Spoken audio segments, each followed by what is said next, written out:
Hello Gemini, this is your September forecast and it's a very big month this month.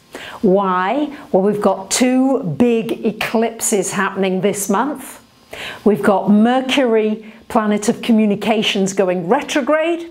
We've got Venus ruling your relationships and your money going direct. And we've got Saturn finally changing sign and going into Sagittarius, where he will stay until the end of 2017.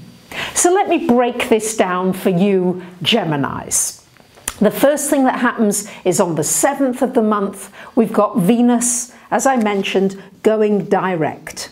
Venus in your third house here.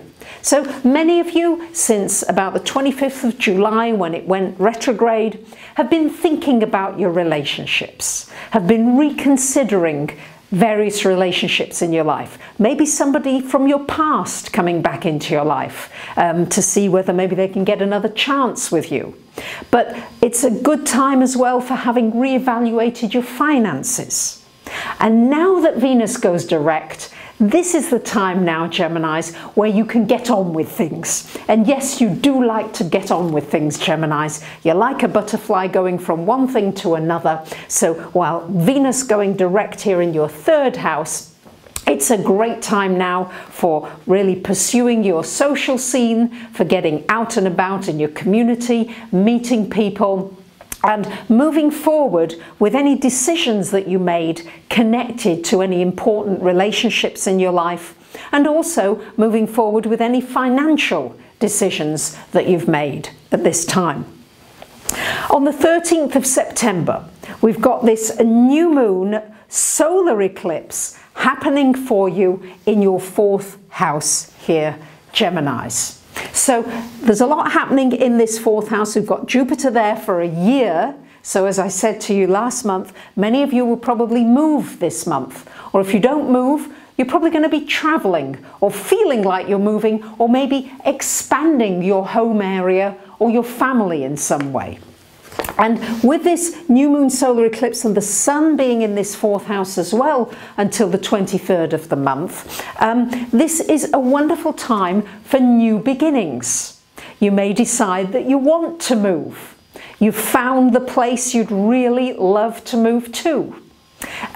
With a solar eclipse, with eclipses generally, their effects can start happening up to 3 months before, and they can last for at least 6 months and sometimes up to 7 years afterwards, but the average is about up to 3 to 3.5 years afterwards. For those of you interested, take a look at my eclipse videos. But this eclipse here in your fourth house, it's an opportunity maybe for you to see your family differently, your security. You're going to be looking at your security, what makes you feel secure, and just a new opportunities here for creating new family, new surroundings, different surroundings. Geminis, you are a restless sign, so this is probably going to add to that restlessness, but equally bring some excitement in for you, because a new moon solar eclipse brings new beginnings as far as family, home, security, stability is concerned for you. And you may also decide that you want to work from home. That too could be something that comes up for you, an opportunity to do that in these months and years ahead. Now, as I mentioned, Mercury is going retrograde. Mercury goes retrograde on the 18th of September until the 9th of October. And it's retrograde here in your fifth house. So the fifth house is everything to do with your creativity, your fun, the things that you enjoy. So it's a great time to reevaluate some of the things that you enjoy. You know, are you doing enough things that you enjoy? Are you having enough pleasure? During a retrograde, you might have another go at something that you did previously that you thought you weren't sure about, and then you have another try at it. It's a good time for doing anything physical. It's a good time for reflecting on anything to do with children, the children in your life, the young people in your life.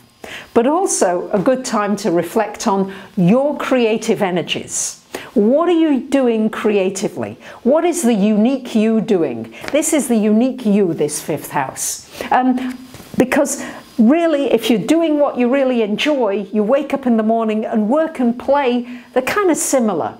So this is a good time to reflect on your work and your play and to think about ways of introducing more enjoyment into your life.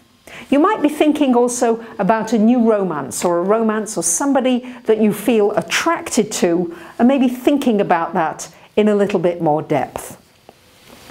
Now, on the 18th of September as well, we've got Saturn changing sign, but for the first 2 weeks of the month, Saturn is in your 6th house. Still, it's retrograded there from July to the middle of September. So this is still a good time to complete anything to do with your physical well-being. Any exercise, any dietary regime, anything like that, good time to finalize getting things into place. It's also a good time to look at, do you feel as though you're contributing? Each one of us needs to feel as though we're making some kind of a difference by being here on this planet. What are we doing to help? This is another question being asked of you. What am I doing to help? How can I feel more fulfilled by helping others? And finally, that Saturn also could mean an ending or a completion with anything connected with your work. So it could be an ending and even staying in the same company and starting another role within that company, or ending completely and becoming self-employed. And then from the 18th of the month, we've got this Saturn going into your 7th house, where Saturn will stay there until the end of 2017. So Saturn here in this 7th house of relationships, it can be a two-pronged sword. It can bring endings in relationships. Relationships that have not been serving you, that have not been healthy, that you're not comfortable with anymore. This can be an opportunity really for an ending, a completion.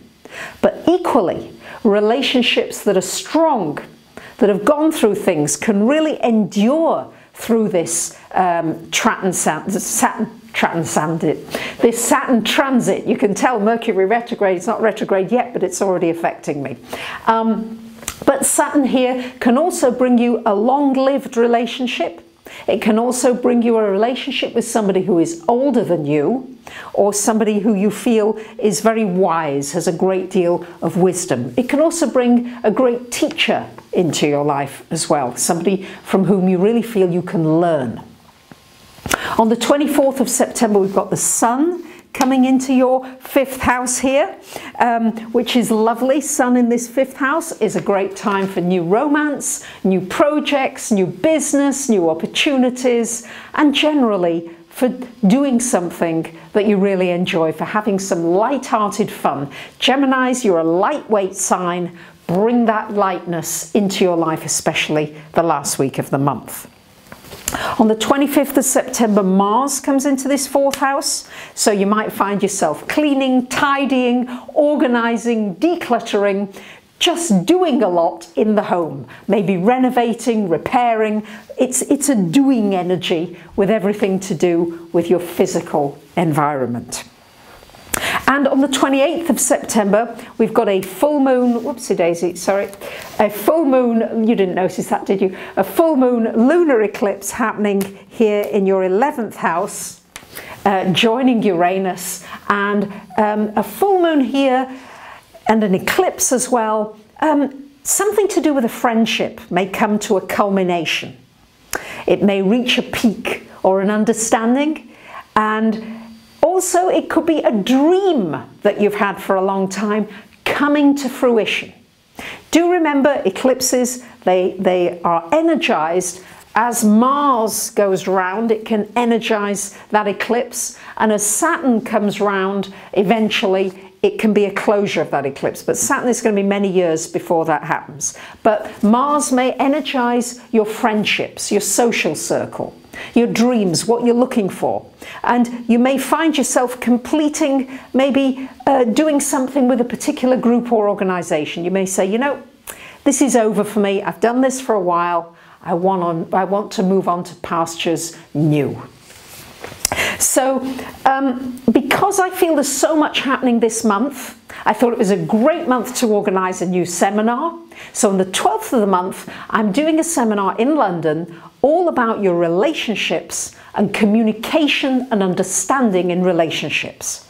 I think it's vital. We're seeing it globally now with Europe, with everything that's been happening, the economies, and also how we can, a couple can have the most wonderful aspects sexually, chemistry, similar interests, but if the Mercury energies are at odds, boy, you have to learn how to deal with those different Mercury energies. And I'm going to be looking at that in depth in this next seminar. You'll have a great deal more understanding of you, your relationships, how you communicate, and how other people communicate after this seminar. You can join me online. You can get the highlights if you're not able to come to London. So I wish you a great month. Thank you for commenting, subscribing to my free newsletter that I give out every 2 weeks. And I wish you a great September. Bye for now.